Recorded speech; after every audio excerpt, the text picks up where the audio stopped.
जय श्री कृष्ण। श्रीमद् भागवत पुराण के सुख सागर ग्रंथ से तृतीय स्कंद से मैं दूसरा अध्याय शुरू करने जा रही हूँ। दूसरे अध्याय में उद्धव लीला कृष्ण की कही विदुर से आए, गए कृष्ण निज धाम को देवियों दुख दाए। गद गद हो रोने लगे करि करि प्रभु गुणगान, कृष्ण चंद्र के साथ में पाए सुख।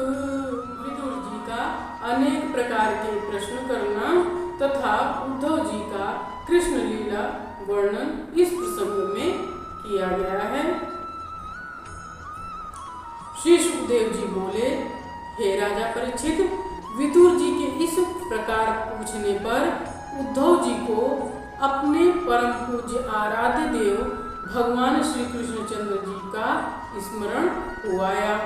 उनके वियोग में इतने गदगद तथा व्याकुल हो गए कि एक मुहूर्त तक उनका कंठ रुधा रहा और वे चुपचाप बैठे हुए नेत्रों से अश्रु बहाते रहे।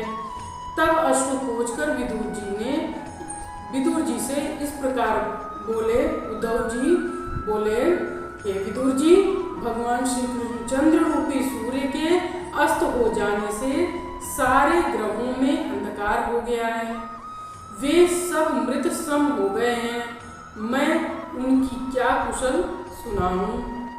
हम यादव लोग बहुत अभागे हैं, जिनके मध्य में साक्षात भगवान के रहते हुए भी उन्हें इसी प्रकार नहीं पहचान सके जिस प्रकार अमृतमय चंद्र को उनके साथ रहने वाली मछलियां नहीं पहचान सकती थी। सभी यादव लोग उन्हें श्रेष्ठ यादव समझे हुए थे। वे नित्य साधारण पुरुषों की भांति हमारे साथ उठते थे, बैठते थे, क्रीड़ा करते थे, मुझे बुलाकर मेरी सलाह लेते थे। हम सभी उन्हें भूले हुए थे, किंतु महानुभाव पुरुष उन्हें भली प्रकार पहचानते थे। वे ही भगवान आज इस भूमंडल से अंतर्ध्यान हो गए। भगवान ने अपनी लीला दिखाने के लिए ही योग माया से अवतार धारण किया था।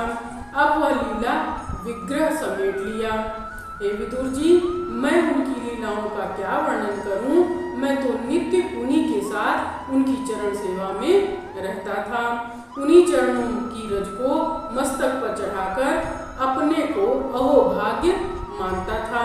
धर्मराज युधिष्ठिर के राजसूय यज्ञ में जिस समय उनकी अग्र पूजा हुई थी, उस समय उनकी शोभा अवर्णनीय थी।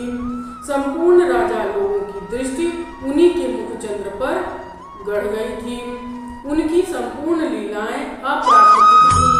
जब मुझे उनकी लीलाओं का स्मरण आता है, तब मैं व्याकुल हो जाता हूँ। उन्होंने कंस को मारकर अपने पिता वासुदेव जी को बंधक मुक्त किया था। ब्रज में ब्रज बालाओं के साथ बाल लीलाएं की, जिसके कारण वे ब्रज बालाएं उनकी भक्त तथा प्रेम में इतनी विभोर थी कि उन्हें भक्त योग तथा प्रेम योग के सम्मुख अन्य कोई योग उत्तम नहीं लगा। उन्होंने इंद्र आदि देवताओं का मान मर्दन किया। कहाँ तक कहूँ, ब्रह्मा को भी अपनी लीला में 1 वर्ष तक चकित रखा। उन भगवान श्री कृष्णचंद्र ने भक्तों को परम गति तो दे दी थी, किंतु अपने शत्रु शिशुपाल, कंस, जरासंध आदि को भी परम गति प्रदान की, क्योंकि उनके शत्रुओं का ध्यान वैर भाव के कारण सदा उनमें ही लीन रहता था। प्रजापति ब्रह्मा की प्रार्थना करने पर भूभार उतारने के लिए ही उन्होंने ब्रज में अवतार धारण किया था। उन्होंने पूतना आदि राक्षसियों तथा राक्षसों का बचपन में ही खेलते खेलते संहार कर दिया था। किशोरावस्था में शरद ऋतु के आगमन पर गोपियों के साथ रास विलास करते और उन ब्रज बालाओं को आनंदित करते रहते थे। दूसरा अध्याय समाप्त हुआ। जय श्री कृष्ण।